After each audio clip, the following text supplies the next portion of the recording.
महिला अचानक चिल्लाई और जल्दी से अपने हाथ में पकड़ी पानी की बाल्टी फेंक दी। उसे एहसास हुआ कि कुछ उसके पैंट में घुस गया था। नजरें अपने निचले शरीर की ओर गई और अगले ही पल उसे पता चल गया कि वो बड़ी मुसीबत में फंस गई है। अगर इसे ठीक नहीं किया गया तो शायद उसकी जान को हर वक्त खतरा हो सकता था। उसका घबराया हुआ चेहरा तुरंत पुरुष का ध्यान आकर्षित कर गया। जब उसे पूरी बात समझ में आई तो उसे भी स्थिति की गंभीरता का अंदाजा हो गया। महिला जैसे ही उस अज्ञात जीव को बाहर निकालने वाली थी, पुरुष ने उसे तुरंत रोक दिया, क्योंकि ये पता नहीं था कि वो क्या है। अगर ये जहरीला हुआ और उसे बाहरी उत्तेजना मिली तो सब कुछ खत्म हो सकता था। अपने साथी की बात सुनकर महिला और भी उत्तेजित हो गई। इस वक्त पुरुष केवल उसे शांत करने की कोशिश कर सकता था। काफी सोचने के बाद भी उसे कोई खास तरीका नहीं सूझा तो उसने फैसला किया कि वो खुद खतरा मोल लेगा। सावधानी से उसने महिला की सफेद शर्ट का एक कोना उठाया और अपना हाथ उसके पैंट में डाल दिया। पहले तो पुरुष के चेहरे पर एक गंदी मुस्कान थी, लेकिन अगले ही पल उसका चेहरा बदल गया। जैसे जैसे उसका हाथ गहराई में गया, उसने पैंट से आधा मीटर लंबा एक पानी का सांप बाहर निकाला। खतरा टलते देख महिला ने राहत की सांस ली।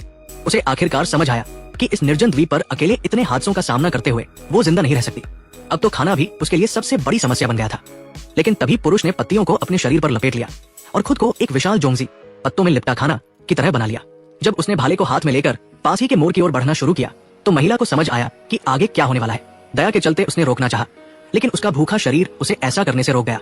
रात तक जब खाना उसके मुंह में गया तो वो मोर के मांस से पूरी तरह मोहित हो गई। भले ही ये देखने में अच्छा न लगे, लेकिन खाने में जरा भी चिकनाहट नहीं थी। एक काट लेने पर भी मुंह में सुगंध रह गई, जिससे मन को शांति और ताजगी मिली। एक पल में महिला की बची खुची दया भी दिमाग से निकल गई। पुरुष की मदद से अब उसे ऐसा नहीं लग रहा था कि वो किसी निर्जन द्वीप पर फंसी है, बल्कि ऐसा लग रहा था जैसे वो छुट्टियां मनाने आई हो।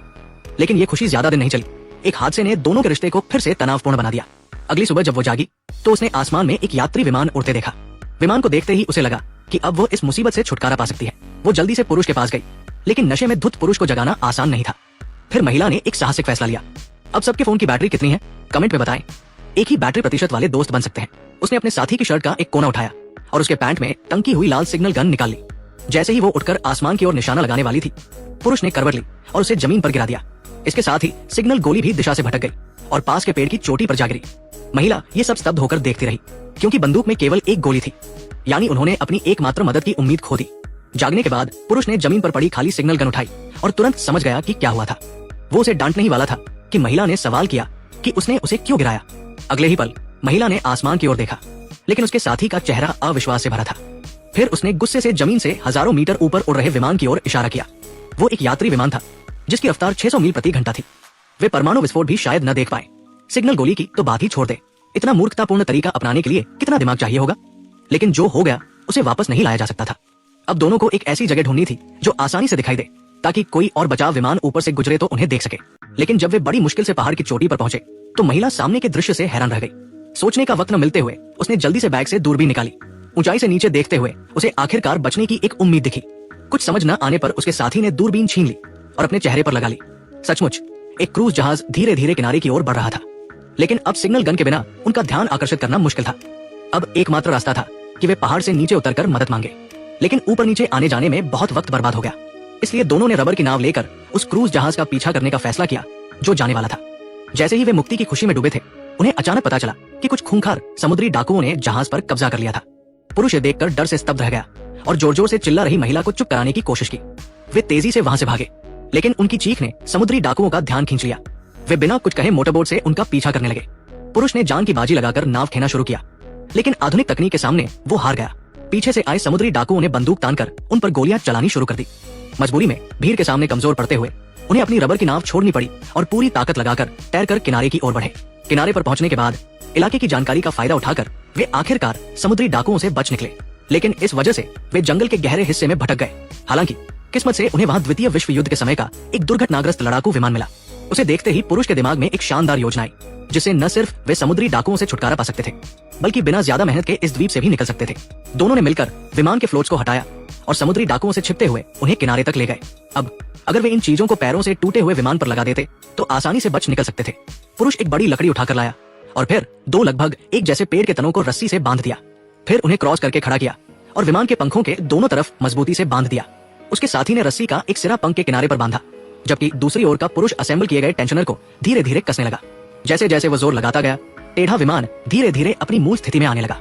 ये देखकर उत्साहित महिला ने भी अपनी थोड़ी सी ताकत लगाकर उसे सीधा करने और स्थिर करने में मदद की। इसके बाद दोनों ने अगला कदम उठाया। ढेर सारे बांस के टुकड़े इकट्ठा करने के बाद पुरुष ने पहियों के दोनों तरफ 5 मीटर लंबा एक बड़ा गड्ढा खोदा। फिर दोनों ने मिलकर एक लोहे के खोखले फ्लोट को उस गड्ढे में डाला। इसके बाद जल्दी से विमान को बांधने वाली रस्सी खोल दी और तब लैंडिंग गियर ठीक उस फ्लोट पर आकर टिक गया। फिर पुरुष ने केबिन के दरवाजे के दोनों तरफ एक एक छेद बनाया और पहले से तैयार बांस के टुकड़ों को उसमें से गुजार दिया। इस तरह दुर्घटनाग्रस्त विमान ने दोनों की मेहनत से अपनी पुरानी शान वापस पा ली और इसके साथ ही समुद्र पर फिसलने की क्षमता भी हासिल कर ली। जैसे ही वे विमान को स्थिर करने वाली चीजों को हटाने की तैयारी कर रहे थे, अचानक आसमान से एक अजीब आवाज आई। इससे पहले कि वे कुछ समझ पाते, एक गोला विमान के पीछे आ गिरा। पुरुष इस अचानक हुए हमले से घबरा गया। ध्यान से देखने पर पता चला कि पास ही कुछ खूंखार समुद्री डाकू मौजूद थे। इस संकट के पल में दोनों ने जल्दी से पेड़ के तनों को विमान से हटाया, लेकिन तभी पहली बार की निशानेबाजी के बाद समुद्री डाकुओं के गोले अब किनारे पर खड़े दोनों को निशाना बना रहे थे। करने का मौका न मिलने पर पुरुष को विस्फोट की ताकत ने पास खड़े साथी को प्रभावित कर दिया। वो जल्दी से उसकी हालत देखने गया, लेकिन जो उसने देखा उससे उसकी सांसें थम गई। पुरुष के सीने पर खून से लथपथ एक गहरा घाव था। इस गंभीर स्थिति में महिला ने बिना हिचकिचाहट के उसे उठाने की पूरी कोशिश की। इस वक्त समुद्री डाकू उनके और करीब आते जा रहे थे। शायद कुछ ही मिनटों में वे किनारे पर पहुंच जाते। अभी थोड़ी सी चेतना बाकी पुरुष को भी अपनी हालत का अंदाजा था। उसने शरीर के दर्द को सहते हुए खुद को मुख्य पायलट की सीट पर पहुंचाया। सब कुछ तैयार करने के बाद उसने दृढ़ता से इंजन शुरू किया। उसे नहीं पता था कि विमान ठीक से चलेगा या नहीं, लेकिन कोई और रास्ता न होने के कारण उसे ये जोखिम लेना पड़ा। सौभाग्य से आखिरी सेकंड में पुरुष ने विमान को फिसलाना शुरू कर दिया। हर गोला सटीकता से समुद्र तट पर गिर रहा था। ये देखकर समुद्री डाकुओं का सरगना खुद आगे आया और दोनों को एक ऐसा सबक सिखाने की तैयारी करने लगा जो वे जिंदगी भर न भूलें। जहां से टकराने से पहले पुरुष को विमान को उड़ाना ही था। अपनी सालों की ड्राइविंग कुशलता के दम पर उसने जोर से स्टिक खींची और आखिरकार फिसलते विमान को समुद्र की सतह से ऊपर उठा लिया। लेकिन तभी समुद्री डाकुओं के सरगना ने अपनी तोप का निशाना सही कर लिया। इसके बाद पुरुष ने विमान को उड़ाकर उस द्वीप से मुक्ति पाली, जहां वो 6 दिन और 7 रातों तक फंसा रहा।